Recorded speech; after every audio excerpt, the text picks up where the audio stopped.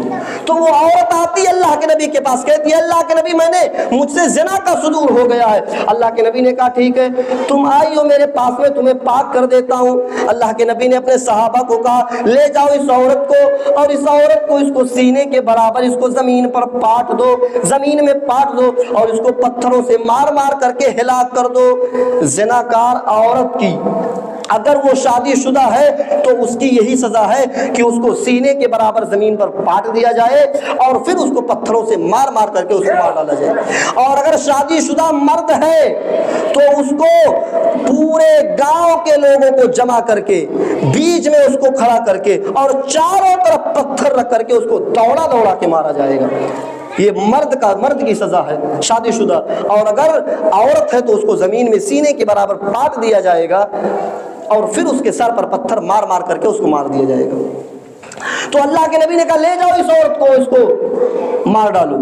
صحابہ لے کے جانے لگے، وہ عورت گر جاتی ہے، اپنا پیٹ پکڑ لیتی ہے اور کہتی ہے اے محمد کے ساتھیوں مجھے دھیرے دھیرے لے کے چلو، کیونکہ میرے پیٹ میں بچہ ہے، میں پیٹ سے ہوں، اس زنا کی پیداوار میری پیٹ میں پل رہا ہے۔ صحابہ دوڑے دوڑے اللہ کے نبی کے پاس آئے اور کہنے لگے اللہ کے نبی جس عورت کو آپ رجم کرنے کا حکم دیے ہو وہ عورت تو پیٹ سے ہے، حاملہ ہے۔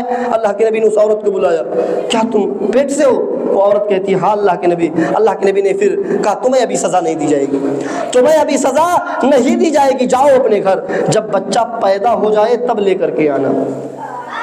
گناہ کا کام تم کیے ہو، تمہیں ماروں گا تو تمہارے پیٹ کا بچہ بھی مر جائے گا، تو یہ جرم میں نہیں کر سکتا، جاؤ جب بچہ پیدا ہو جائے تب لے کر کے آنا۔ وہ عورت جاتی ہے، جب بچہ پیدا ہو گیا تو وہ عورت اس بچے کو لے کر کے آتی ہے، اللہ کے نبی کے حوالے کر دیتی ہے، اللہ کے نبی اپنی گود میں لیتے ہیں، صحابہ کو حکم دیتے ہیں کہ لے جاؤ اس عورت کو مار مار کر کے مار ڈالو۔ وہ اس عورت کو لے کے جانے لگے، وہ عورت کہتی ہے اللہ کے نبی مرنے والے کی آخری خواہش پوچھی جاتی ہے، مرنے والے کی آخری تمنا پوچھی جاتی ہے، اے اللہ کے نبی کیا میری آخری خواہش نہیں پوچھی جائے گی؟ اللہ کے نبی نے کہا بتاؤ تمہاری کیا آخری خواہش ہے، تمہاری کیا آخری تمنا ہے؟ وہ عورت کہتی ہے اللہ کے نبی میں اپنے اس بچے کو آخری بار اپنا دودھ پلانا چاہتی ہوں، میں چاہتی ہوں کہ اس بچے کو آخری بار اپنے سینے سے لگا کر اپنا دودھ پلا دوں۔ اللہ کے نبی نے کہا ٹھیک ہے۔ اللہ کے نبی اس بچے کو دے دیتے ہیں، وہ عورت گھومتی ہے اپنے بچے کو دودھ پلاتی ہے، جب بچہ دودھ پی کر پیٹ بھر لیتا ہے، شکم شیر ہو جاتا ہے اور ہنسنے لگتا ہے، تو وہ عورت اس بچے کو اللہ کے نبی کے حوالے کر دیتی ہے اور خود سزا بھگتنے کے لیے چلنے لگتی ہے۔ اللہ کے نبی اس بچے کو دیکھتے ہیں، اس بچے کے ہونٹ پر اس عورت کے دودھ لگے ہوئے ہیں۔ اللہ کے نبی پھر اس عورت کو بلاتے ہیں ادھر آؤ، ابھی بھی تمہیں قتل نہیں کیا جائے گا، ابھی بھی تمہیں سزا نہیں دی جائے گی، کیونکہ یہ بچہ تمہارا دودھ پیتا ہے، اس بچے کی غذا تمہارے پستان میں ہے۔ ابھی جاؤ اس بچے کو لے کر کے، جب بچہ روٹی کھانے کے لائق ہو جائے، جب بچہ چاول کھانے کے لائق ہو جائے تب لے کر کے آنا۔ وہ عورت اس بچے کو لے کر کے جاتی ہے، اور جب بچہ کھانے پینے کے لائق ہو گیا، کھانے کے لائق ہو گیا، تو اس بچے کے ہاتھ میں روٹی کا ٹکڑا دے کر کے پکڑا کر کے لے کے آتی ہے۔ بچے کے ہاتھ میں روٹی کا ٹکڑا دے دیا تاکہ لگے کہ ہاں بچہ اب کھانے لگا ہے، لے کر کے آتی ہے، اللہ کے نبی کے حوالے کرتی ہے، اللہ کے نبی لیجئے اب میرا بچہ روٹی کھانے کے لائق ہو گیا، اب میرا بچہ دودھ نہیں پیتا ہے، اب روٹی کھانے کے لائق ہو گیا، اب اس کو کوئی بھی پال سکتا ہے۔ اللہ کے نبی ایک انصاری صحابی کے حوالے کرتے ہیں، وہ صحابی کہتے ہیں اللہ کے نبی اس بچے کو مجھے دے دیجئے، میں اس بچے کو اپنا نام دوں گا، اس بچے کو اپنے پراپرٹی میں اس کو حصہ بھی دوں گا، اے اللہ کے نبی اس بچے کو مجھے دے دیجئے۔ اللہ کے نبی اس بچے کو ان انصاری صحابی کے حوالے کرتے ہیں، اور اس عورت کو صحابہ کو حکم دیتے کہ لے کے جاؤ اس کو رجم کر دو، مار مار کے مار ڈالو۔ اس عورت کو لے کے جانے لگے، میدان مقتل میں صحابہ نے گڈھا کھود دیا، اس عورت کو سینے کے برابر اس میں پاٹ دیا گیا، چاروں طرف پتھر رکھے ہوئے ہیں۔ پہلا پتھر خالد ابن ولید اٹھاتے ہیں، خالد ابن ولید اٹھاتے اور پتھر زور سے اس عورت کے سر پر مارتے ہیں، اس عورت کا سر پھٹتا ہے، خون کا فوارہ نکلتا ہے، خالد ابن ولید کے چہرے پر